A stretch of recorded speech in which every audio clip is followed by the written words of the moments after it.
I want to start by thanking you for passing the resolution that affirms the fundamental right to abortion earlier this year. But since that resolution was passed, people's right and access to safe and affordable abortion have been attacked and significantly eroded across the country and in our great state of Georgia. Now it is up to you as the City Council to take your support for abortion access one step further and actually drive significant impact by allocating funds for Atlantans who may need support to travel out of the state to access abortion, especially now that Georgia's 6-week ban has been put into effect. People who have the means will always be able to access abortion. So we must ensure that everyone can exercise their fundamental right to choose.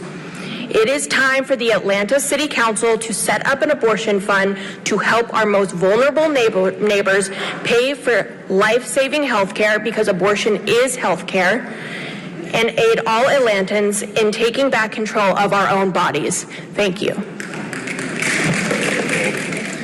I wanted to quote part of the resolution. It says, whereas the right to choose to have an abortion is essential to ensuring everyone can decide for themselves if, when, and with whom to start or grow a family, and we must do all we can to protect this fundamental right.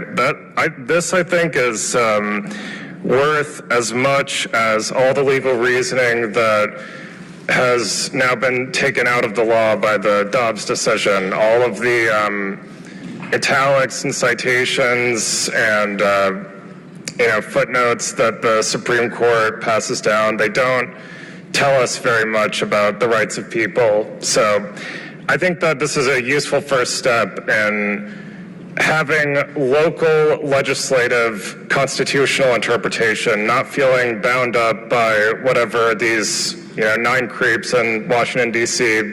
declare for the rest of us. It's important for us in Atlanta to have a concept of what the Constitution means to us here and now. And I think that making sure that there's reasonable means for people to make their own reproductive decisions is a terrific place to start. So thank you. I'm here today to ask City Council not only to vote yes on this $300,000 fund to support folks who need abortion care, but also to continue doing everything in your power to protect the reproductive rights of working people who live here in Atlanta. Abortion, like all health care, is a human right. The final overturning of Roe v. Wade and the official enactment of Georgia's restrictive 6-week ban represent an abhorrent right-wing attack on working people across the state. And I specify working people because the rich and powerful and well-connected will always have the ability to access abortion care if they need it. I'm not here to debate whether abortion is moral, justified, or popular. We know that the vast majority of Americans support the right to choose, just like they also support universal health care.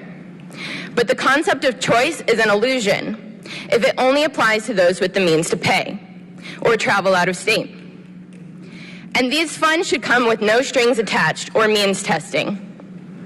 This fight for free abortion on demand without apology is part of a larger fight to ensure free universal health care for all people. Keep in mind that those who claim to be pro-life are also those who refuse to fund vital services that keep families safe and healthy. Pro-life policy would mean that beyond abortion care, the government also fund health care, public schools, transportation, housing, sex education, and good union jobs that pay a living wage. It should always be a choice what happens to a person's own body, and that choice should not be conditional on whether they can afford it. This abortion fund is necessary to allow all individuals and families to continue making their own choices as part of a larger fight to obtain universal free health care. Thank you. Next is Devin Franklin, followed by Michael.